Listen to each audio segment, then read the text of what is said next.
Good Tuesday evening and welcome to the NCWLIFE Evening News. I'm Grant Olson.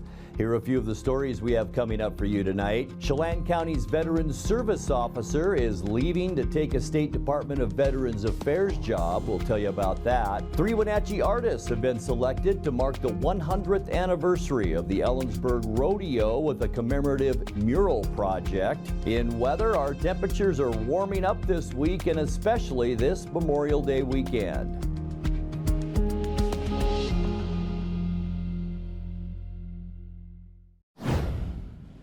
A convicted sex offender is barred from entering Wenatchee or East Wenatchee, but a new court order could make it easier for him to gain special permission to visit. 43-year-old Eric Ray Lewis pleaded guilty in Douglas County Court in 2016 to burglary and child molestation for an assault on his girlfriend's minor child in East Wenatchee. He was sent to prison for 4 years and now lives in Western Washington with an order not to enter either city without approval from the Department of Corrections. The DOC has automatically turned down multiple requests from Lewis to visit East Wenatchee, where his family lives. On Tuesday, the State Court of Appeals ruled that the requirement doesn't provide concrete standards for denying his requests. The higher court says the Indeterminate Sentencing Review Board must revise those standards. Each visit Lewis requests would still be subject to approval on a case-by-case basis. A report of hazardous materials incident led firefighters to evacuate the St. Jude's Landing apartments in South Wenatchee on Sunday. The Wenatchee Valley Fire Department said they were summoned by a fire alarm on the 4th floor of the building at about 5:30 p.m. The kitchen fire had been extinguished by the time they arrived, but residents there reported hearing multiple explosions during the incident. A hazmat team swept the building with detection equipment but found no evidence of any chemical threat. Meanwhile, all 200 residents had to stay clear of the building. They were allowed to return to their homes when the all clear was sounded about 2 hours later. Tony Sandoval has been Veterans Service Officer for Chelan County for the last 6 years. In that time, he's helped nearly 2,000 local veterans. Now Sandoval will join the Washington State Department of Veterans Affairs as a suicide prevention liaison for Chelan and Douglas County areas under a federal VA grant. Fellow Veterans Officer Trent Mortensen will take on his duties at the county. Sandoval told the Chelan County Board of Commissioners on Monday that the new job puts him in a unique position to help North Central Washington residents who've served in the armed forces. You know, Chelan County is going to get better because as we flail and wave our arms from a veteran service office position and nothing gets accounted for, now I'm going to be able to go to the state level and say, this is what we see in Central Washington, and we have to make adjustments if you guys really want to do your job right. So it gets a different set of and subset of people that are going to be able to listen based off the information we're going to gather, not from Chelan County, but all 4 counties, and hopefully continue to move forward with benefits, which is one of the main portions built into it, continuing to do claims. So I said I would not take the job unless, you know, I would continue to maintain the portion of my work that just makes sense. It's already built into the job. And so, you know, getting a vet center in this area, waving it down, getting more mental health from the federal government, and peer support services, officially training peer support services based out of this job is what it's going to be. Moses Lake police say a teen driver is suspected of DUI after allegedly crashing his car through a fence and then into a house. The occupant of a car traveling behind the suspect recorded his erratic driving shortly after 6 p.m. Sunday in the 700 block of North Rockport Street. The suspect driver was identified as 18-year-old Quentin Quaid. He allegedly attempted to flee the scene of the crash but was detained by witnesses until police arrived. He faces possible charges of DUI and hit and run. When we come back, directors of the Quincy School District were recognized last week as the Regional School Board of the Year for North Central Washington. The Wenatchee Valley College Foundation this week honored one of Wenatchee Valley College's most accomplished graduates, and 3 Wenatchee artists have been selected to mark the 100th anniversary of the Ellensburg Rodeo with a commemorative mural project. I'm Grant Olson, and you're watching the NCWLIFE Evening News. Directors of the Quincy School District were recognized last week as the Regional School Board of the Year for North Central Washington. The North Central Educational Service District bestowed the award at a May 18th ceremony. The honor is reserved for school boards who demonstrate teamwork and a focus on academic excellence. The Quincy Board was recognized for effective management of its 5-year strategic plan. Another Quincy group won the ESD's Friend of Children Award. The Quincy FFA Booster Club, which raised over $70,000 in a single auction to support agriculture students, and the Leavenworth Winter Sports Club, which provides access to outdoor snow sports for students who might not otherwise be able to participate. The Wenatchee Valley College Foundation this week honored one of the college's most accomplished graduates. Dennis Carlton, an Omak resident who enrolled at the college in 1965, is the 2023 Distinguished Alumni Award recipient. Carlton graduated in 1967 with his associate's degree and went on to become a teacher in Omak Public Schools and at the Wenatchee Valley College Omak campus. He moved into business and has worked as the New York Life insurance agent for over 47 years while remaining involved with Wenatchee Valley College as a foundation board member. 3 Wenatchee artists have been selected to mark the 100th anniversary of the Ellensburg Rodeo with a commemorative mural project. The team of Wenatchee Valley College art instructors Marlon Peterson and Ellen Bro, along with artist Heather Dappin, the mural goes by the name The Mural Rural Plural. They submitted the mural design approved by the Ellensburg City Council to adorn the Craigs Hill Water Reservoir above the rodeo arena. The artists have previously been responsible for striking mural work on downtown Wenatchee building walls. The installation in Ellensburg is expected to start in mid-June at a cost to the city of $22,000. Coming up next in tonight's feature story, we will show you how the Douglas County PUD deals with sediment and debris flows in our area rivers. Warmer weather returns this week with unseasonably warm weather this Memorial Day weekend. I'll have all the details in your complete North Central Washington weather forecast. That and much more still to come tonight. Please stay with us.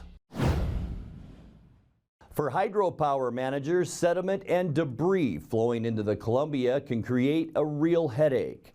But where the Methow River meets the Columbia, the Douglas County Public Utility District has developed methods for dealing with the problem.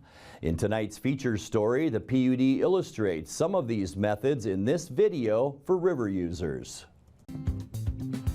As the weather warms up, melting the snowpack in the mountains surrounding central Washington, the rivers run fast, cold, and dirty. During spring runoff, sand, silt, dirt, rocks, trees, and other debris are washed downstream from higher elevations.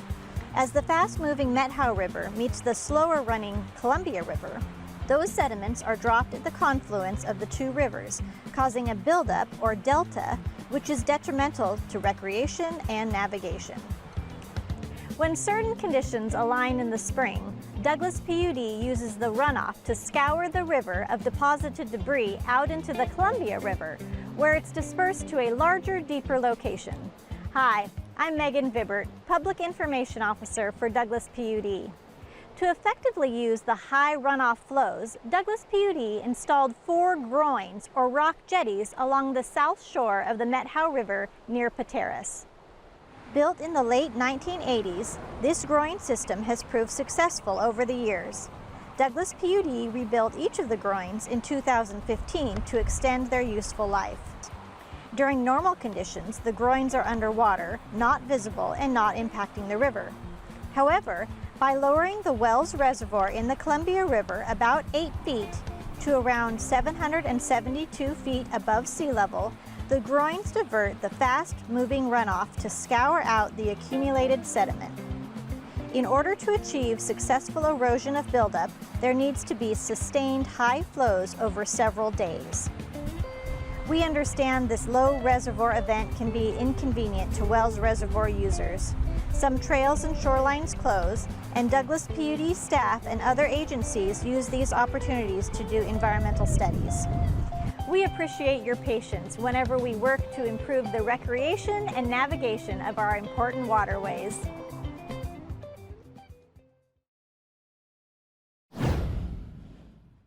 Let's take a look now at your North Central Washington weather forecast. Hope you had a great Tuesday. A little bit warmer today than yesterday and about where we should be for this time of year. We'll talk more about that in a second, but beautiful shot from our Badger Mountain Sky-Fi tower camera. It's up on Badger Mountain, as I mentioned. And we did see a few clouds up along the Cascades today, but a lot of sunny skies out there as well. Some breezy conditions in some locations too, but temperatures pretty much where we should be for this time of year. 73 our unofficial high today. 74 is our normal high now, and our record was set back in 2001 at 93 degrees. This morning, 48 degrees, also right in the ballpark where we should be for low temperatures. 51 is normal, and 38 our record low, and that was set in 1975. Boy, we're getting way behind in moisture right now, over 8/10 behind where we should be. We should be about 3.5 inches right now, and we could sure use that moisture. Sunrise 5:15 this morning,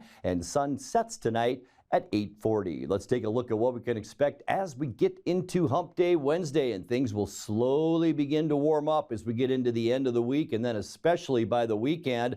79s for Ephrata, Moses Lake, and Quincy. We will be right in there at 78 tomorrow. Any at 77. Chelan around 78 as well, and a little bit cooler at Leavenworth, but some might say perfect temperature at about 76 degrees. Tonight we can expect partly cloudy skies, maybe a little breezy tonight. The wind seems to pick up in our evening hours lately. Breezy conditions with lows around 50 degrees for most of us. As we get into Wednesday, as we mentioned, not a bad day at all. Mostly sunny skies and warmer. There's our anchoring high pressure off the Pacific coast, and that's not going anywhere. Highs in the upper 70s for our midweek. Getting into Thursday, we're going to continue that slow warm up. We'll still be in the upper 70s to near 80, and lots of clear skies all over the west coast. And there's the warm spot in Washington, and we're included in that. Eastern and southeastern Washington for Friday to end our work week. Absolutely beautiful. Mostly sunny skies and warm.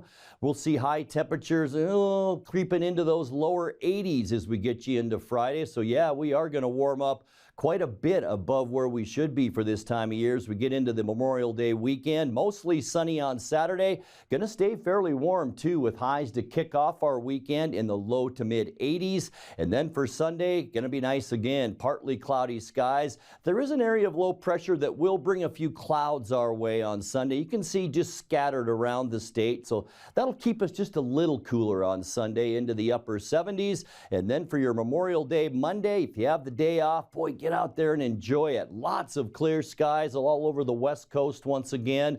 We will see sunshine and again, high temperatures beautiful into those upper 70s. Take a look at your 7-day forecast now. 50 overnight tonight. And look at these stretch of days. Sunshine from Wednesday right through Saturday. 78 Wednesday, and then anywhere between about 80 and 85 for Thursday through Saturday. A few more clouds on our Memorial Day Sunday with 79 degrees, and then for Monday right on Memorial Day, beautiful day, sunny skies with a high temperature of 79.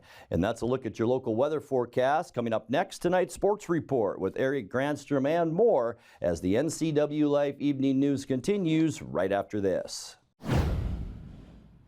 Well, the Mariners return home Monday, and the Bats woke up in an 11-2 win over Oakland. Jose Caballero and Jerry Kelenic each homered, while Luis Castillo recorded his 1,000th career strikeout in the win. Such a turnaround from what we saw the last couple of years. He pelts this out to center field. How about another Jared Kelenic? No cheapie. That was a bomb. Aaron right on cue. The little things that start to disrupt innings. Caballero belts this out to left. Back-to-back games. Jose Caballero. 3-run bomb. What about the big things too? All of a sudden showing that power. You saw the home run yesterday in Atlanta. Again today. It's been a battle for him trying to get through these lineups. Swing and a miss for strike 3. Luis Castillo knows it. Career strikeout number 1,000 for one of the game's great strikeout artists. Congratulations to Luis Castillo. Yeah, he knew it right away. What a special moment for him. Julio dancing around at second. This is right back up the middle. Julio being waved home. Jared Kelnick drives in another run. Julio strides across the plate. It's a 6-0 Mariners lead. 2 outs and 2 on. Julio scalds this into left field. Pollock can take his time and coast home. France motors to third. Julio, now that's a more conventional Julio double. He rings the bell to left, and it's 7-0 Mariners. Able to work a walk to get aboard. Suarez on the ground. Allen with a deep backhand. Plants throws on a skip, and it's not handled by Noda. France scores. The Mariners add their 8th run tonight. This is out to center field for a base hit. France is in. Here comes Julio. Eugenio Suarez added onto the party here tonight. It's a 10 spot for the Mariners. And Gino Suarez, we saw it at the end of last year. Same thing, beginning of this year. But ticks off the glove. And everybody, oh, they're going to say he's out of the baseline. Haggerty is out. Kelnick does cross. And with that, the Mariners get their 11th run. Strike 3 called. The Mariners win, and what a way to start the homestand. Jared Kelnick joined Root Sports Northwest Jen Mueller afterwards to talk about his big game and the Mariner bats coming back to life. We've been playing some good baseball. We're just trying to stay aggressive, get pitches in the heart of the strike zone, and that's what we did tonight, is just stay aggressive. Cabby followed your homer with 1 in the 2nd inning. What, if anything, makes it hard for you to believe he's a rookie? I mean, just his attitude. He comes out, he plays the game the right way, and, you know, he's a bulldog. He doesn't care what anybody thinks. He just goes out and plays the game. You mentioned that guys have been looking for their pitches and making adjustments. The fact that the middle of the order contributed so much tonight, is that enough to flip the switch and keep it going? Yeah, I mean, definitely tonight was huge for us moving forward. Like I said, we've been playing some great baseball, some bad luck here and there, but, you know, when we get everybody going, you're going to see games like that no matter who we're playing. Manager Scott Service says a big factor in the change of momentum was a pregame meeting between captains and the entire team. You know, the pregame meetings today and stuff, our players, our position players were not happy. You know, they know that our pitching has been doing an outstanding job, giving us a chance to win every night. We're not taking advantage of it. So talking to a few of the guys and then sitting in the meetings today, there was definitely a different vibe about it. We need to pick it up. We need to get going, and now's the time. So it was great to see tonight. Again, it's just a start. You got to go out tomorrow night and do it again, and the next night and do it again. And you're not always going to score 11 runs, but the intensity, the quality of the at bat has to be there, night in and night out. Seattle and Oakland go at it again tonight on Root Sports Northwest. Other American League West action yesterday. Tucapita, there you go. Mercado's grand slam home run highlighted a 5-run 7th inning for the Pittsburgh Pirates. They beat Texas 6-4. Yordan Alvarez hit 2 of Houston's 5 homers, and a 12-2 blowout of Milwaukee Astros had 7 extra base hits in the game. Mickey Muniak's solo home run in the bottom of the 8th proved to be the game winner for the Angels as Los Angeles held off Boston by a final of 2-1. Now, with Texas losing, the Mariners, Astros, and Angels all gained a game in the American League West. Well, the Seahawks began OTAs, which is organized team activities, yesterday at the VMAC in Renton. One of the veterans happy to be back at practice is quarterback Geno Smith after his best year in the NFL, earning the starting job in Seattle and leading the Seahawks to the playoffs. He says he can't wait to make improvements this year. Going into my 11th season, obviously it's a blessing to even do that, but you know, who knows when, you know, the clock strikes midnight, right? So I cherish every single opportunity. I cherish every single practice, every single moment out here and in the classroom with my teammates. And so, you know, I think that's where my perspective has kind of changed a little bit, just, you know, going from being a young guy to being an older vet. And obviously I still feel young, but, you know, there's some things to think about. And so I'm very excited about the future. I think I can do this thing for, you know, God willing, a long time. So, you know, I just want to keep working and try and be better every day. Also back in a Seahawks uniform is linebacker Bobby Wagner. After spending a season in L.A. with the Rams, he says it's great to be back home. I mean, obviously the main thing is the main thing, but you know, the feeling's always different. Like you come back, there's pretty much not too many people that you play with, you know, when I first got here, but, you know, there's some familiar faces still, and I still understand the whole vibe and the whole culture here, so I'm excited to be back. Wagner's back wearing his familiar Seahawks number 54 after spending a season wearing number 45 of the Rams. Geno Smith says, great to have Wagner back. Man, it was awesome. I mean, just to see Bobby, you know, in our uniform again, not that ugly, 45, you know, it was just great to, you know, see him across the line of scrimmage again. You know, I'd gotten used to that, and then last year was different, but it's great to have him back. Such a tremendous leader, obviously a legendary Seahawk, and someone that we hold dear, so we're happy to have him. Wagner says he sees quite a difference in Geno Smith, especially in his confidence level after earning the starting job. I think the biggest thing is just he got the experience and he got the reps. I think a lot of times when I was here, it was, you know, it was always was behind Russ, and so, you know, the majority of his reps came in the preseason or, you know, came, you know, after Russ kind of got his looks. But now, you know, you see what it looks like when he's getting the looks, when he's recording, when he's doing everything, and so. You see the confidence grow, and, you know, I'm excited to play here with him. OTAs continue all week in Renton. Seattle's first preseason game, second week in August against the Minnesota Vikings. Local golfers are taking a swing at state championships both today and tomorrow across the state of Washington. Results so far from the WIAA Boys Tournament happening at Qualshon Golf Course in Spokane. Eastmont's Cal Anderson tied for 5th after a first round 73. His teammate Andy Hobson shot a first round 79, tied for 23rd. Andrew Pope tied for 29th with an 82. The girls are playing at nearby Indian Canyon with 3 Eastmont players clearing 100 in their first rounds. Kendall Reeser is tied for 13th after a first round 95. Lily Weigel shot a 99, is tied for 16th, along with teammate Chloe Roberts. The 1A schools are playing in Chehalis at Riverside Golf Club, while the Bs are at the Tumwater Golf Club. No results posted as of yet. We'll have those for you tomorrow morning on Wake Up Wenatchee Valley. That's sports for a Tuesday. Have a good one. Hi viewers, Dan Kuntz, host of Wake Up Wenatchee Valley. I have dedicated my lifetime to bring you quality broadcasting. And if you take an hour out of your day tomorrow, it'll seem like a lifetime to you. On the Wednesday edition of Wake Up Wenatchee Valley, we'll have that latest forecast looking good for Memorial Day weekend. Sports out of the Mariners due against Oakland. We'll have highlights of that and everything else you need to start your day. A Wednesday edition of Wake Up Wenatchee Valley will come your way tomorrow because it's Wednesday, and it'll be Winning Wednesday too. Till then. And that will do it for our newscast tonight. For more on these stories and other news from around North Central Washington, you can find us on Facebook or our website at NCWLIFE.com. And remember, if you see news happening, we'd like to hear from you. You can send us an email at news@NCWLIFE.com or give us a call at 888-6295. I'm Grant Olson. Thanks so much for being with us, and have a great night.